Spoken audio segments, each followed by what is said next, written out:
Alrighty. Well, we'll kind of go through it the same way that we did with Mesmer. We'll do the gear first, although that's pretty simple. Then we'll do traits, trait line variations and such, and then we talk about your skills and how to do the thing. So for your gear, this is pretty straightforward. You're a healer, which means it's pretty much always going to be Harrier gear with monk runes. With Tempest, you kind of have two options regarding the stats you take. Harrier is the optimal because it allows you to stack might, keep up might, fury, regen, and protection. But if you're just there as a healer, you can certainly take Magi's for extra healing power. But Harrier's gives you the concentration so you can maintain those boons pretty easily. For your weapons, there are two main ways to play Heal Tempest. One is in melee range, basically, which is a higher DPS option. And it's easier to maintain might with this build, and that uses a dagger and warhorn. The alternative is to use a staff, and this has technically higher healing potential if you camp water. And it has ranged options since your staff is ranged, of course. With staff, it's not seen as often because your staff does 0 DPS completely.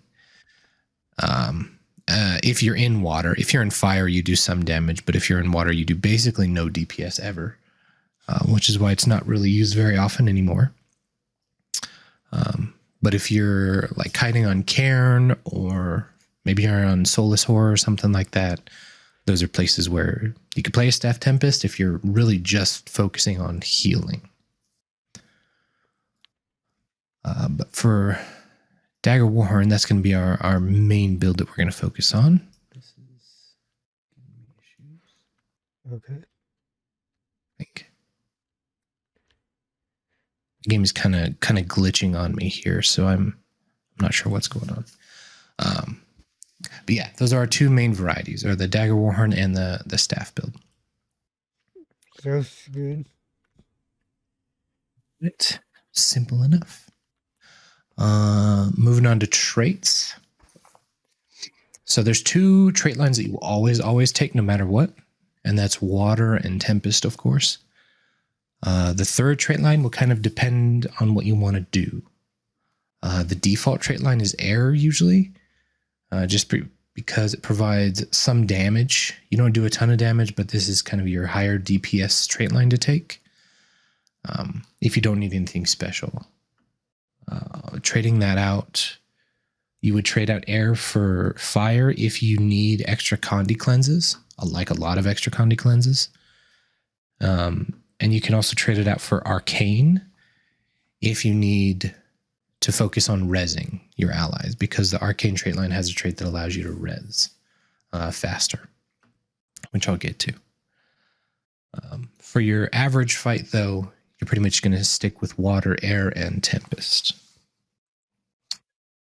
Starting from the top down in that order then, with our water trait line, this is where most of your healing is going to come from, at least most of your passive healing, which is why this is so important. This first trait by default, Soothing Mist here, is pretty critical to your healing because this is going to be up most of the time throughout the fight. It's not going to be up permanently because you're not going to camp water. You can, but you don't usually need to. But it lasts it's basically just passive healing that happens when you're in water, but it also lasts for 10 seconds when you leave water. So you'll have the Soothing Mist here, and if I leave water, I'm in fire right now, I can do a fire rotation and you'll still have Soothing Mists for those few seconds. And then by the time water comes off cooldown, I can swap back into it and almost permanently upkeep Soothing Mist. Nice. But it's a really important buff to keep on your allies since it gives a lot of extra passive healing. The first column that we're taking, a lot of these in water are kind of inconsequential. The really important ones are the automatic ones here. So this first column, the default one we have is Piercing Shards, just because it allows vulnerability to last longer, which you do some if you're in air primarily. So it helps keep up vulnerability and gives you some extra damage. The other two traits don't do much. The bottom trait removes chill and burning when you dodge, which is okay, but you're not going to be dodging very often, and you have other Condi cleanses, so we don't really need that trait. And the top trait gives you regen and a frost aura when you crit, which isn't that often anyway. And the regen isn't shared with allies, so there's really no benefit in taking this except for an extra aura every once in a while. And so you can take it if you want to, but piercing shards gives you access to a little bit more damage and helps keep up vulnerability, which is why that's our default trait there. This next automatic one we have is Healing Ripple. You heal allies when you attune to water, which is why we'll talk about kind of what you're doing in your rotation in a bit. But one thing you want to do a lot is attune to water, even without doing anything. Just attuning to it gives you a big burst of healing. And the number it gives you on there for that heal tooltip is deceiving because of your monk runes and because of some of your traits in here. You do a lot more healing than those numbers would suggest. So like that says about 2,500 healing on my screen at least. In reality, that'll heal for about 5 to 6K, just because of how many heal modifiers you have that don't automatically give you healing power. So that's a really important trait to just keep track of or keep in mind. The next column we have here by default will take Cleansing Wave. You cleanse conditions when you swap to water. Kind of the same thing with the first one. Neither of the other two are really going to give you much benefit. The bottom one, Flow Like Water, you deal extra damage when you're high health. Blocking an attack heals you. That's fine, but it's just for you. It's selfish healing, so it doesn't really matter to us. And then the top trait relies on cantrips. And cantrips are really just personal traits that you take for your own personal benefit. So we don't take any as a heal tempest. The only time you'll ever take a cantrip is if you're on escort. You may take lightning flash for something, or on soul on the river in wing 5. But for raids in general, you will almost never take a cantrip. So we don't get anything out of that trait. Okay. The next automatic one we have is Aquamancer's Training. Increased heal to other allies. Water skills gain reduced recharge. Simple enough. Extra healing. Cool. And then the last trait that we take by default is Powerful Aura. And this is a critical trait. This is the only one in here really that you really have to take. Because this makes your auras apply to allies as well. And because of some of the traits that we'll talk about as we go, your auras not only help with what the aura does, but it also gives healing, it gives Condi cleanses. It's just super beneficial when you give those auras to your allies. So this is a really critical trait that we take here, since this is going to account for a large percentage of your healing and is going to help with your allies' DPS and with defense in various forms. So super critical trait that we always, always, always take, no matter what. Nice. Moving on to air. As I mentioned, this is kind of our DPS option. There's not a lot in here that really gives you any utility, but it's the same case with fire and arcane. So this one is just kind of our highest DPS trait line that we can take. So you move faster with the default trait there. All these are kind of optional, since it's mostly just focusing on DPS. This first trait is beneficial for your allies because it gives fury and swiftness when you grant auras. So this is one of those traits that gets that benefit from Powerful Aura, which is why you want to take it. And is one way to help maintain fury. So 1 or 2 boons that you can maintain on 10 people pretty easily are Might and Fury. And the Fury, the 10-man Fury will come from this trait because when you share an aura, your auras are 10-man. So then the Fury that you're getting from this trait is also going to be 10-man. So it's a really good way to keep up Fury on the entire squad. The next standard one, just do lightning strike when you crit, whatever. The middle trait that we have by default, we take Raging Storm so that you gain Fury when you crit and gain extra ferocity, just pure damage. The other 2 traits are also just kind of damage modifying things The top trait inscription is for glyphs, but we don't use glyphs here. You will never, really never use a glyph as a heal Tempest. There's no glyphs in here that are worth using to help your allies. They're pretty much all just for personal DPS gains. The only one that does help is this glyph of renewal, because it is a res. It's a single insta res tool. But the only reason we don't take it is because it is a 90-second cooldown. So it's very, very long and not worth taking usually, just because you can only really cast it once effectively every major phase of the fight. So it's hard to justify taking that when we could take an extra aura. It gives more healing, more damage bonuses, more defense, stuff like that. So we just stick with Raging Storm for more DPS. Next standard trait, gain ferocity and more ferocity when you're in air, blah, blah, blah, DPS. And then the last trait that we take by default is Bolt to the Heart for more damage.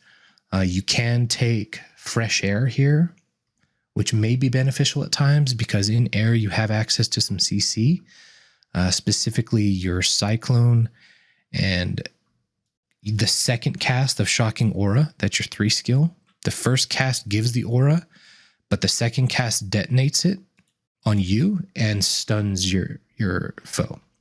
So those 2 skills are pretty good CC. And using Fresh Air allows you to get back to air sooner, so that if these are on cooldown, or if these are off cooldown but you're on another attunement, you can get back to air real quick and use them. But that's kind of up to you. By default, Bolt to the Heart is taken because you don't often need to swap back to air that frequently, since your Shocking Aura has a 20-second cooldown. Same with your Cyclone. So usually they'll be off cooldown anyway, naturally. But every once in a while you may want to get Fresh Air just to make sure you always have that CC available. The bottom trait here, Lightning Rod, does you literally nothing, since it's just a single damaging hit when you disable a foe. As I mentioned, there are 2 alternatives, and I'll just kind of run through them real quick because there's only one important trait in each. For fire, I mentioned this one is really for Condi cleanses. Because, which one is it? Is this middle one? Smothering Auras is the trait that we take in fire. You can ignore literally everything else in fire, because Smothering Auras is the only important one we have, which says your fire auras have increased duration.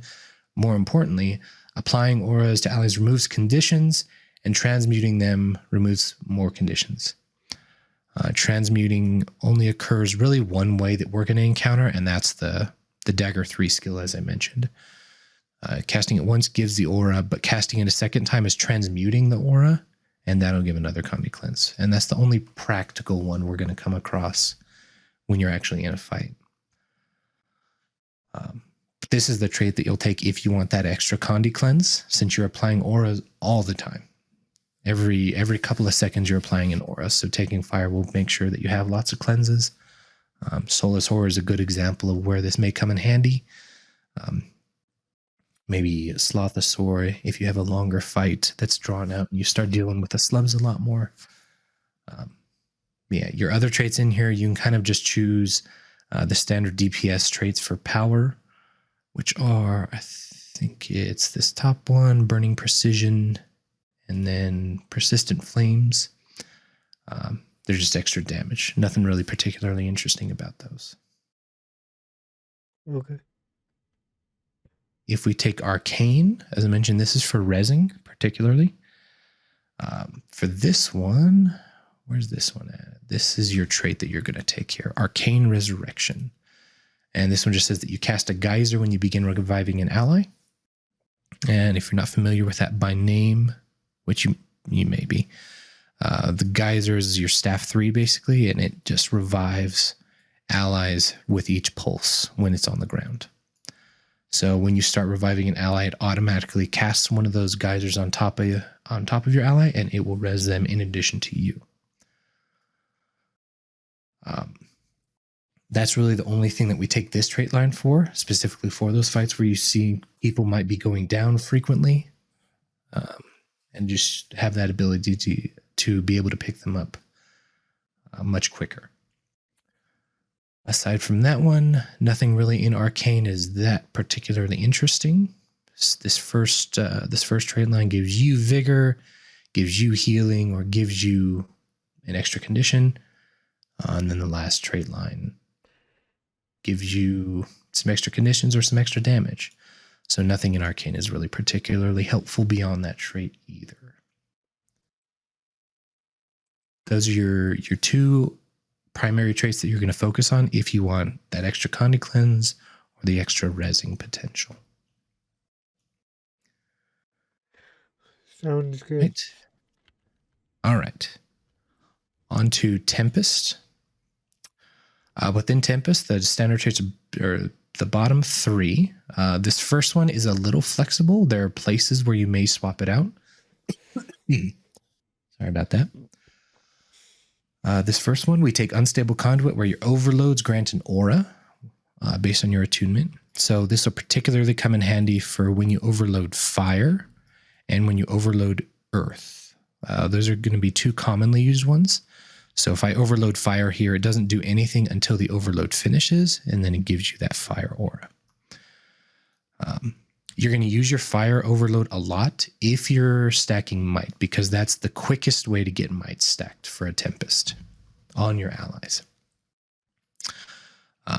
On Earth, you're often going to overload on Earth because your Earth overload pulses protection and it stacks duration. So by the time you finish your Earth overload, you have nice long-lasting protection and you get that additional aura as it finishes. Air, you can overload air. It's your highest damaging one. So if you just need pure DPS, you can overload air. It also gives extra vulnerability if that's lacking for some reason. And this will give that shocking aura. And then water, you won't often overload water. And the main reason for that is because while it is a super powerful heal and a Condi cleanse,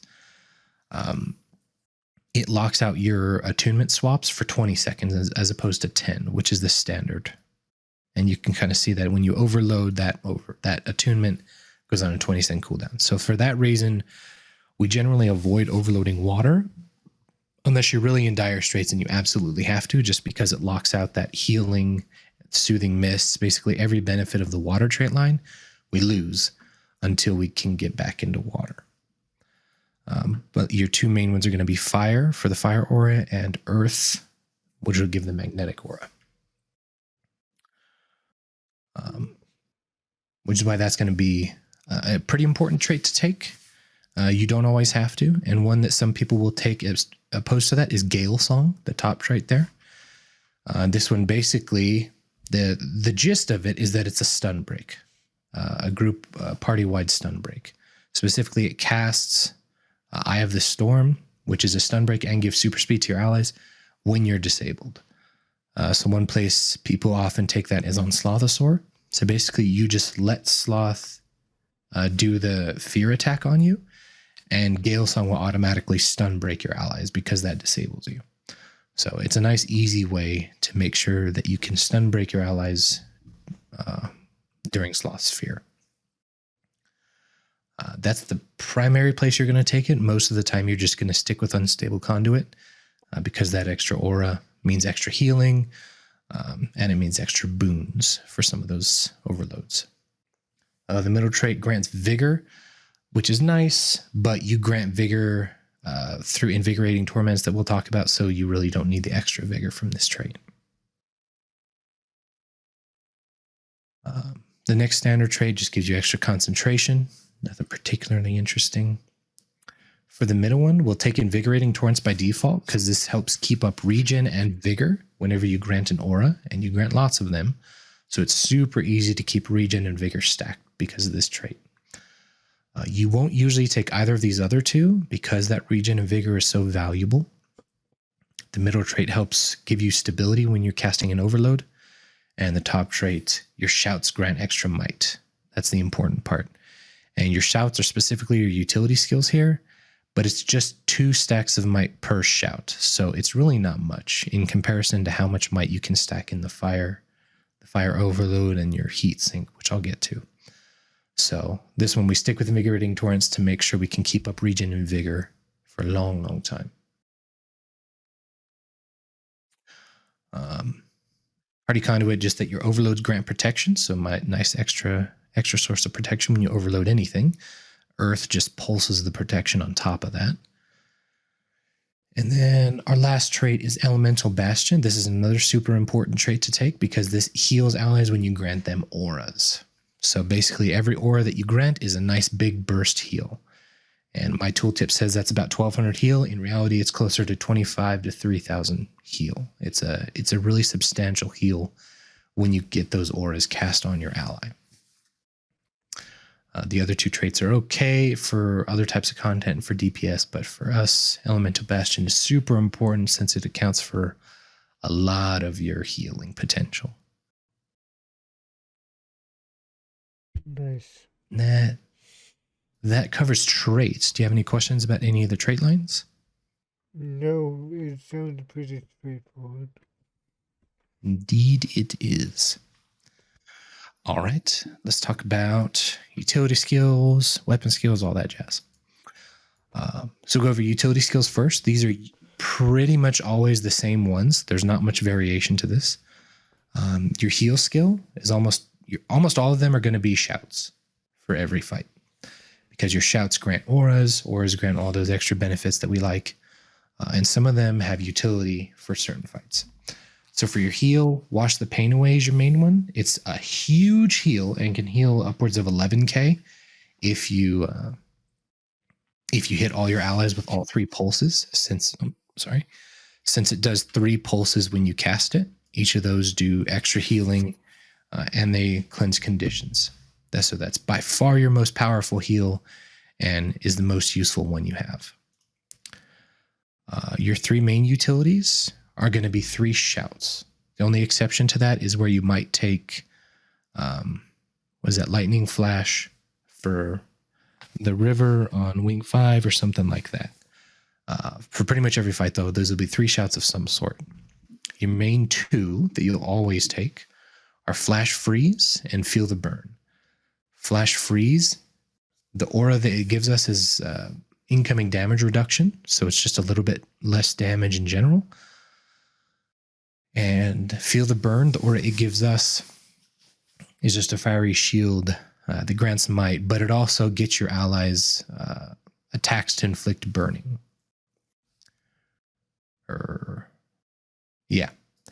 So it's a DPS increase for your allies to use that one. Gives a little bit of might, gives a fire aura, which is really just an extra aura, but it's a DPS increase, which is why that's another important one.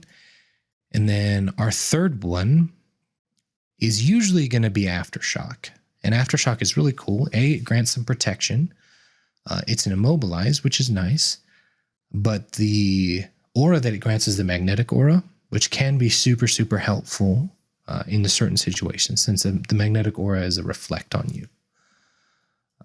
In fights like Matthias, where you may have missed a reflect on one of his shard attacks, having a heal Tempest cast Aftershock and then overload air immediately after to get another magnetic aura can completely save the run to get you some extra reflex in there. So it's a very, very beneficial aura to have, especially on those fights where you have lots of projectiles coming at you. I would heed caution, though, on a fight like Cairn, because we don't want those projectiles reflected, right? Yeah. So it's good, just, on Cairn, be careful. On Matthias, be careful too, since you don't want some of his jump slam attacks. We don't want to reflect those back at him. For the most part, though, it's a really good one, and again, grants protection. So it's a nice one to use if you don't need to worry about reflex at all. The fourth shout that we have is Eye of the Storm, and this one, the gist of it is that it grants swiftness and super speed. So this you can take, but really only in certain instances, like on the escort, if you're trying to move Glenna and want to give her super speed quickly. Or again, Wing 5 River, if you're trying to get up there quickly. But really outside of that, the super speed and swiftness aren't as beneficial as an extra aura. Since you can give swiftness other ways and super speed, most people don't generally want super speed if they don't anticipate it. So having a sudden burst of it can really cause more problems than it solves. But those three are going to be your main ones: the flash freeze, feel the burn, and aftershock. For your elite, this is always going to be rebound. And rebound, we've all heard about rebound, I'm sure. Rebound, the big draw of it is that it will prevent death if your health is to drop to 0 at any point. So it's kind of like an engineer's AED or various other skills that do that. But it's a way to keep your allies alive if you anticipate them dying, or a way to get through certain mechanics, like the shockwave on Sabir. You can just cast rebound and stand right through it and not give a care in the world. It also gives fury, which is just a nice benefit as well. So if you don't need to worry about your allies dying, you can cast this to help keep up fury. Although you're probably going to be fine keeping it up elsewhere. That could be one other way to help make sure it's long lasting on your allies. And it gives an additional aura for whatever attunement you're in.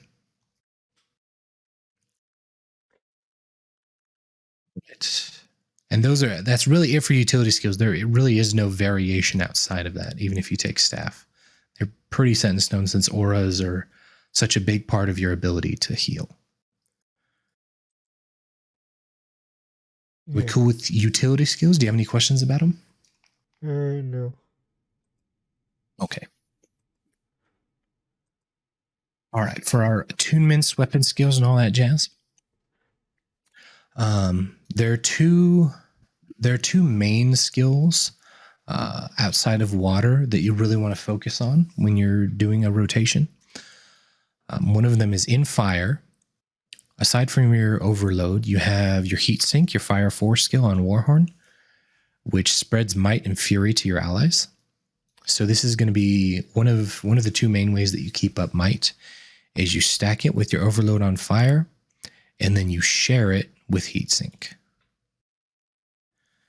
Heatsink you'll pretty much cast off cooldown, since you'll usually have might, and even if your might is low for some reason, sharing it will cap your allies off on might, but won't give you any extra. So your might may well be low every once in a while, but still use heatsink because your allies won't necessarily be low. But that'll be how you maintain fury and might on the squad primarily. The other skill that is important when you're doing a rotation is on Earth, your Earth Warhorn 4 skill, Sand Squall. This is a boon extension, and it grants protection and an aura. So this is another nice skill that you want to use off cooldown to extend boons on all 10 allies to make sure that might, fury, and every other boon is nice and long lasting. Aside from those two skills, on air, I think I mentioned that briefly, but your air 3 gives an aura, and double tapping it is a CC. Your air 4 is also a CC, so it's important to know your break bar damage. That's about all that's important on air. Everything else is really just some extra DPS. Your inside of water, you have 3 main sources of healing here. That's your water 5, your water 4, and your 2. Your 5 and your 4 are kind of like cascading skills. Your 5 shoots a mobile AoE that moves forward. Your 4 kind of works the same way. It shoots a wave forward that heals allies in it. And then your 2 is a cone that you breathe out in front of you that heals allies. And those are 3 really strong heal skills. So those are your 3 main ones that you want to use if you need some extra burst healing, or if you need to top up some people. Your 3 skill is just damage and chill. And then your auto is just damage. All right. Those are your important weapon skills to use. Everything outside of those weapon skills is really just going to come down to some extra damage. Not much more than that. For your overloads, I kind of already touched on this, but your overload fire is your main one to generate might. So you want to start with this at the beginning of a fight to help get that might generated, especially if you don't have a druid, since you'll be the main one doing it. This generates might with each pulse while you're casting it, and then once it's finished casting, it will continue to pulse might each time it pulses. So this skill alone will generate 25 might, even without heatsink or anything else, as long as your allies are standing in it. So when you cast it, just make sure that you're doing it on top of your allies. Your water overload, I kind of mentioned it. It does healing each pulse and cleanses conditions each pulse, and then does one big burst heal on its final pulse, although we generally want to avoid that one. Your air overload is really just damage and vulnerability. It does pulsing damage each tick, and then the final pulse drops a big AoE that does a lot of extra damage. So if you're in your rotation and just want to do damage, drop an air overload. And then your earth pulses protection in the same way that fire pulses might. And then on the final pulse, you get some extra protection. And it's an immobilize, which is a fun little benefit. But mostly as far as your overloads, you're going to use fire a lot because it's the quickest way to keep up might. You're going to use earth pretty frequently, depending on the fight, to keep up protection. Air you'll use every once in a while because it's really just pure damage. And water you'll almost never use. If you use water, that's, it's okay. If you need to use it, you need to use it. Just try to avoid it unless you really need that extra burst heal.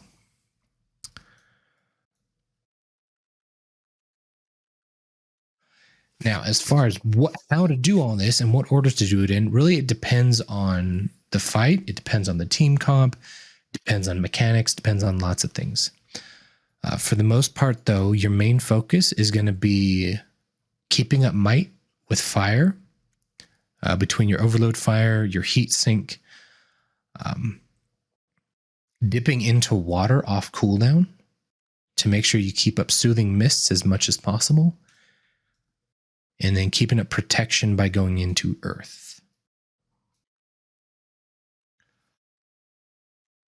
Using those concepts, everything outside of that, as far as the rotation goes, is kind of up to you. If you want to do damage, go into air pretty frequently. If you want to camp water, that's fine. Camp water. Just go fire, earth, water, and just sit there and heal the crap out of everybody. That's cool. If you feel like you need the extra protection, you can camp earth for much longer. And if you want to camp fire to make sure that might never drops, you can do that too.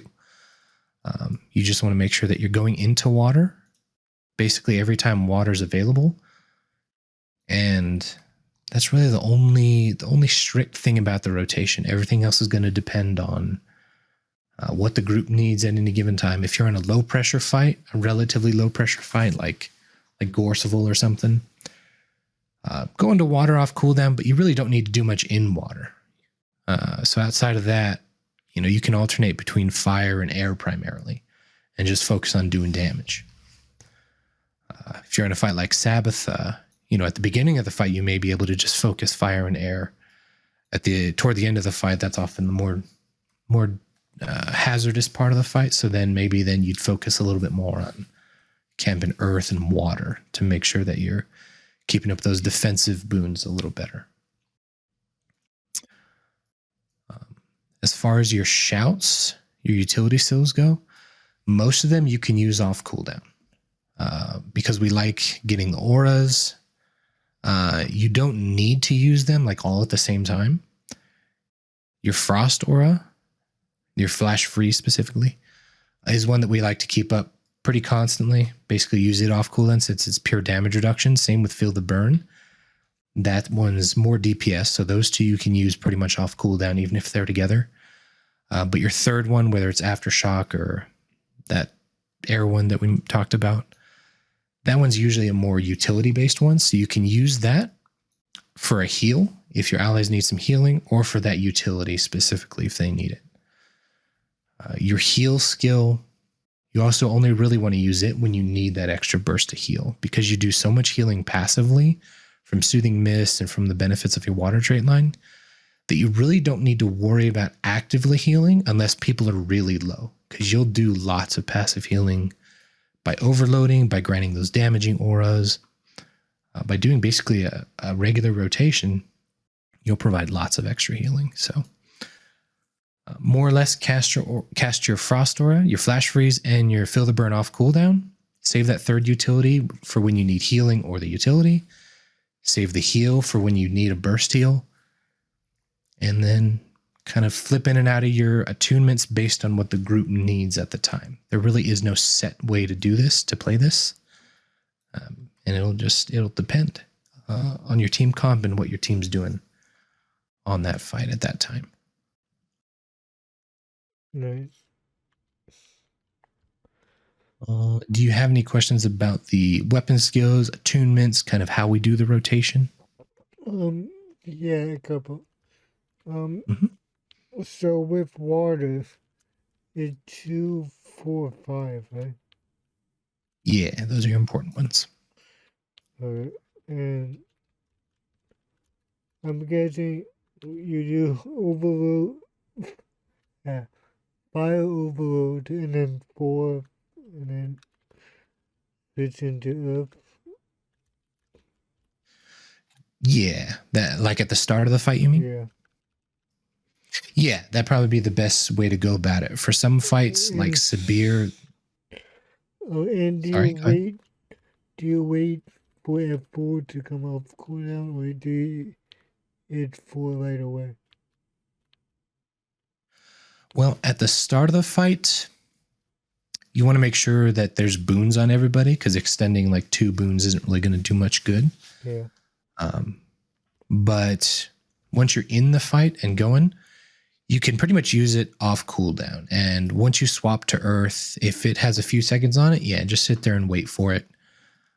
And then use it as soon as it's available. Because your rotation is not very strict. It doesn't really matter if you wait there for a couple seconds, unless people are like actively dying around you. Delaying it for that extra sand squall is usually worth doing.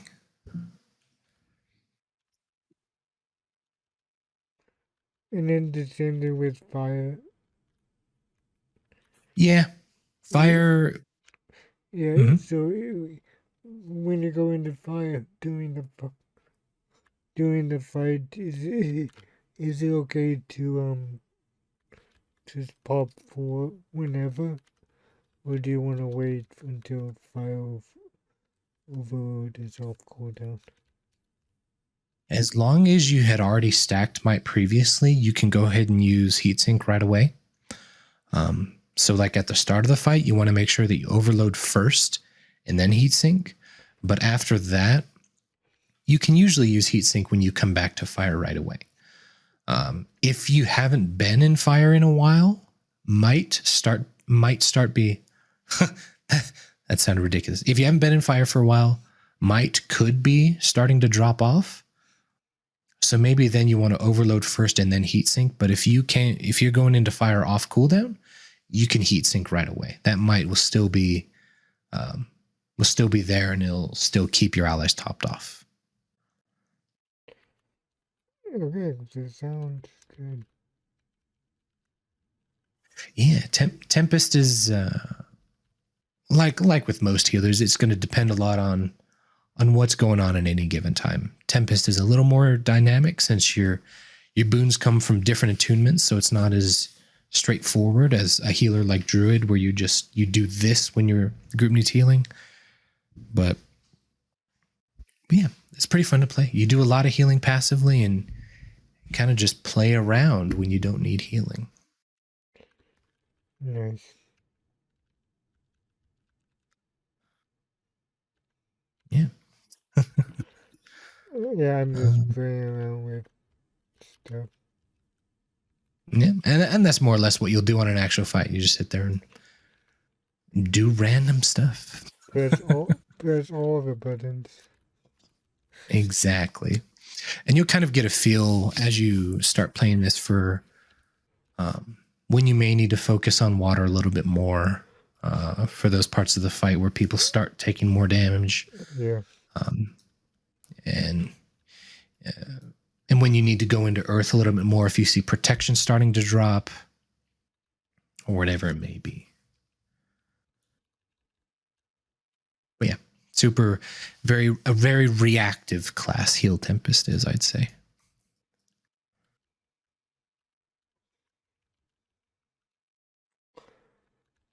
Nice. Well, thank you for taking the time. Yeah, sure. It's a lot shorter than our mentor or our Yeah, mesmer session. yeah. Mesmer was insane. Yeah.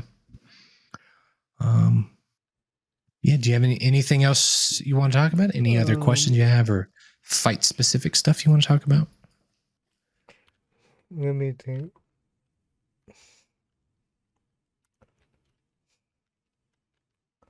Um, so would if how do I ask this? Um,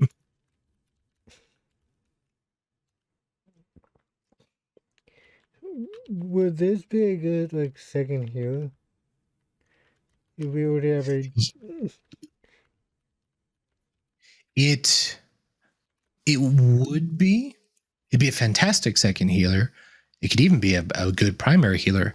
The only complication with it being a second healer next to a druid specifically is you're so good at healing with a tempest, you make it harder for a druid to heal and to pump out might. So, and that's generally okay since your healing can overflow onto 10 people. Um, but being paired with a druid is difficult because they rely on healing allies, and because you do such a good job of healing, you can make it harder for a druid to do their job. So if you have a druid as your other healer, it doesn't pair very well just because you're kind of too good at healing since most of your heals are 10 man. But if you're the healer for one sub and you have some other healer like a renegade or a firebrand or something in the other sub, then yeah, absolutely, it'd be a great second healer. okay.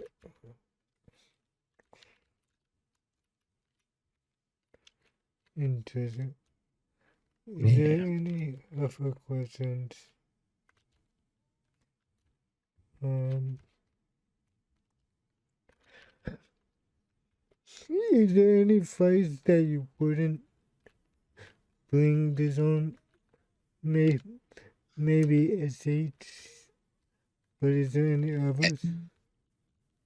Well, let's see. There are fights where you don't need a tempest, since a tempest is will just kind of overkill a lot of the time. Um, but if you're running a healer, tempest is good pretty much everywhere. It's overkill for fights like CA, for Samurong, um, maybe Adina. It'd be overkill, but as a healer, there really is no fight that it's not good at. But it's not really necessary on some fights like that, where a druid is often taken because they can provide spirits for some extra bonuses. Um, but a tempest, while you do provide feel the burn for some extra DPS, you really don't offer anything offensive. So it's not necessary for fights that aren't very high pressure to begin with, like those few I mentioned. Yeah. So for those lower pressure fights, you really probably wouldn't want to heal Tempest just because they don't offer much in the way of offense. But any other fight where you have decent damage pressure, heal Tempest would be great for. Okay. I'm Right. guessing. Is there any when? Is there any time where you would use the staff?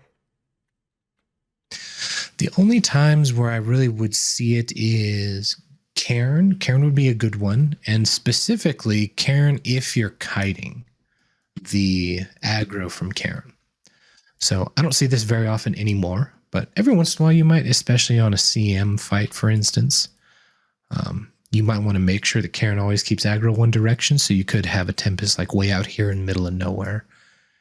And then Staff would be great then because all your heals are going to be ranged since they're based on your auto attacks and your Staff 5 and your Staff 2. So you have lots of good ranged heal options. So Karen would be a good one. If you're kiting specifically, Soulless Horror can be a really good one as well, just because it tends to be such a high pressure fight for a lot of groups that the additional healing that staff provides in water, which is substantially higher than Dagger Warhorn, can definitely come in handy. On top of the fact that your staff 5 skill Healing Rain is a Condi cleanse that lasts for 6 seconds. So it's good passive healing and it's really good Condi cleanse. So if you need a lot of healing, Soulless Horror specifically, that'd be a good place. Or if you need that ranged healing on Cairn, or let's see, maybe Deimos, I guess, depending on the group, to have much bigger AoE heals in the form of your staff 5 and your auto attacks. But those two primarily, Cairn if you're kiting, and Soulless Horror would be one where you may want to take this for some extra healing. But often you don't take this just because it doesn't tend to stack might very well, since you don't spend much time in fire. So you'd really just want to stick with fights where the might can be covered elsewhere, so you can focus purely on healing. Okay. Yeah, those two main ones for sure. Not many other places. Nice. I think that's it. Alrighty then. Thank you, and happy Thanksgiving. Yeah, no problem. Happy Thanksgiving to you too. Let me know if you want to go over anything else anytime. Yeah, I will probably play this soon. All right. Well, have fun. It's a very fun healer to play. It looks like it. Yeah. All All right. later. Enjoy yourself. I'll talk to you later. See ya. Bye.